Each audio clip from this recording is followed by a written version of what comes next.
Hope all of you are doing good. This is CA Santosh Reddy, accounts professor. So today I'm making this video to help all of you in your last 3 days of preparation. And I'm expecting that all of you will start your accounts preparation from tomorrow. And I also suggest you to start it from tomorrow because accounts being your first paper has to go very positive, and it also carries confidence to other subjects. Now, without any further delay, I have divided your entire CA Foundation Accounts Paper 1 into 3 days of preparation, starting on 20th, starting on 20th, 21st and 22nd, and your exam being on 24th. You can keep 23rd as buffer because not much of preparation will happen on 23rd. So I suggest you better start from tomorrow of your accounts preparation. And if your accounts paper goes well, it will carry a lot of confidence to other subjects. So I've divided into 3 days, as I said. Now on day one, what you do is you start with something very simple, like some theory. What are the theory that is there in your CA Foundation account paper, like accounting principles, concepts and conventions, accounting concepts, principles and conventions. Then you can do something called as capital and revenue transaction. Then you can do all other theory which is given in my handwritten notes, which is initial part of your syllabus. Then you can do something very basic like journal, ledger and trial balance, which is not that important from exam perspective, but which is very basic that you have to know before you start your other chapters. Then as the day progresses, you can start with bills of exchange, which comes usually for 8 marks. Then once this is done, you can start with non-profit organization, which is one of my favorite chapters, which comes for almost 20 marks every attempt, 20 to 16 marks. Very important chapter. Yes, then you can do something called as very basic, cash book, which is single column, double column and 3 column cash book, which is usually asked for 6 to 8 marks. Sometimes it is asked, sometimes it is not asked. Then once this cash book is done, you can start with consignment. Consignment is also a very important chapter which comes for around 8 marks. Then once consignment is done, you can end your day by doing bank reconciliation statement. So this is also a very important chapter. I have given all very important chapters on day one, which usually comes every attempt. Bank reconciliation is something I see a favorite 8 marks every attempt they'll ask. So once you cover all these chapters, you can go to your day 2. Once your day 2 starts, please start your day number 2. Please start your day number 2 with something very basic like inventories. Then you can do something called as depreciation accounting. So depreciation accounting, all the methods of depreciation, straight line method, WDV, return on value, or whichever method it is, depletion method, number of machine hours method, whatever it is. Please do all the methods properly. And then you can do sale of goods on return or approval, which is not that important according to me. Then you can do something called as average due date, which comes every attempt for 6 to 8 marks. Then you can start with very important chapter of partnership accounts, which comes every attempt for 16 marks to 20 marks.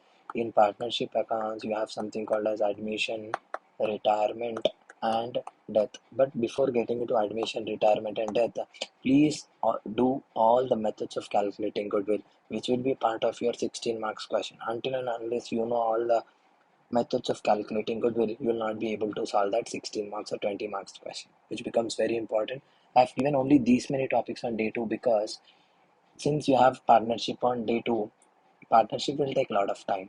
Then once these topics are done on day 2, you can directly go into day 3. Once you start with your day 3, so day 3, not many chapters are left out. Once you start your day 3, you can do something called as something very simple, subsidiary books.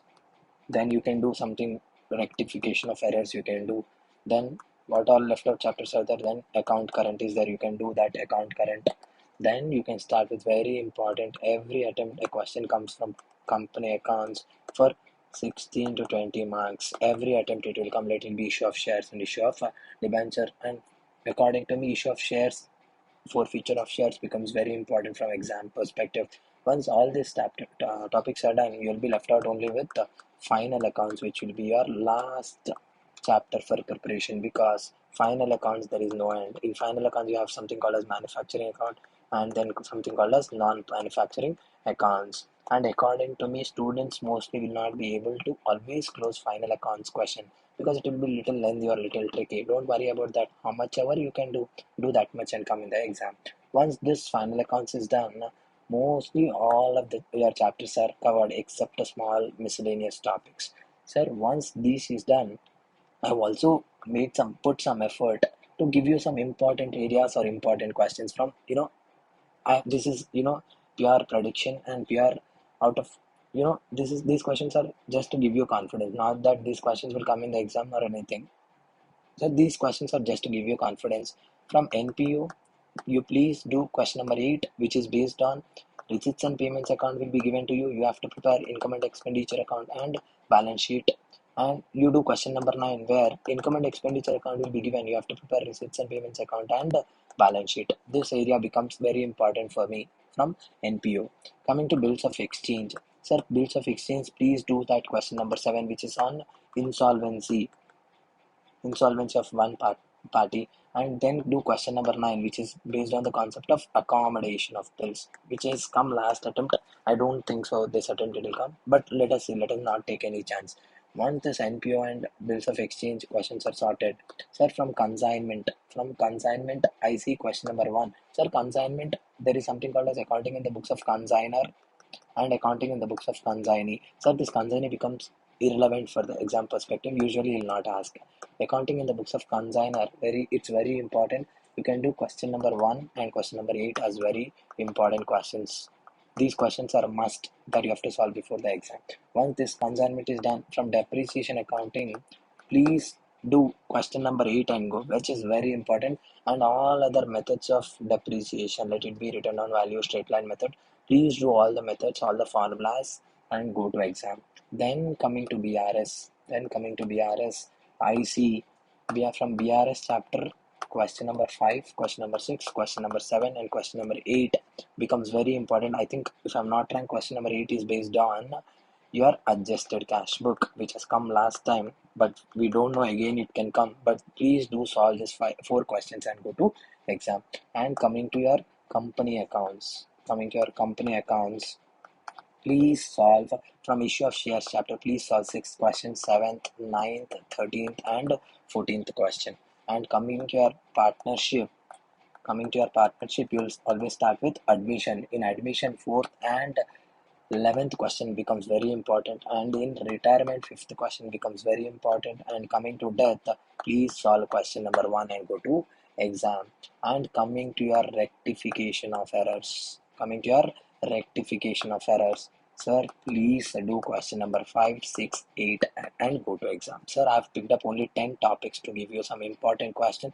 I've left out some topics like average due date, account current, cash books, subsidiary books, because I understand that even if I don't give any important questions from these topics, you will do the entire chapter and go. And sir, please do all the topics and go. Please do not leave any of the topics.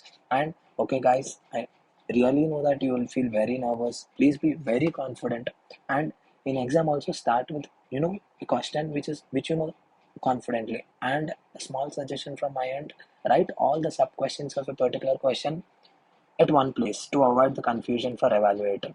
Like example, 5A is there, 5B is there. You please write 5A and 5B together. Don't mix up 5A and 6B, then 4A. Don't do that. Please do. You can start with 5th question. You can start with 6th question, however you want. But you don't mix 5A and 6B. Okay? That's what students in first 15 minutes also decide which question you are going to take as option. Out of all the questions, one question you can take as option. You decide that question which is the question which is tough for you, and which is the question which you are leaving and going to exam. So yes, that's all I wanted to say. I have confidence in all of you that you will do it. Be confident. Go to exam center also with such confidence that if I don't clear from this exam center or this area, no one will clear. And out of 3 hours also, for how long? For how long you'll have confidence, peace of mind, you'll get that good marks. And please be very confident about yourself. All the best, chartered accountants. All the best, future chartered accountants. We'll be waiting for all of your messages on the results day. Once again, all the best. Stay confident.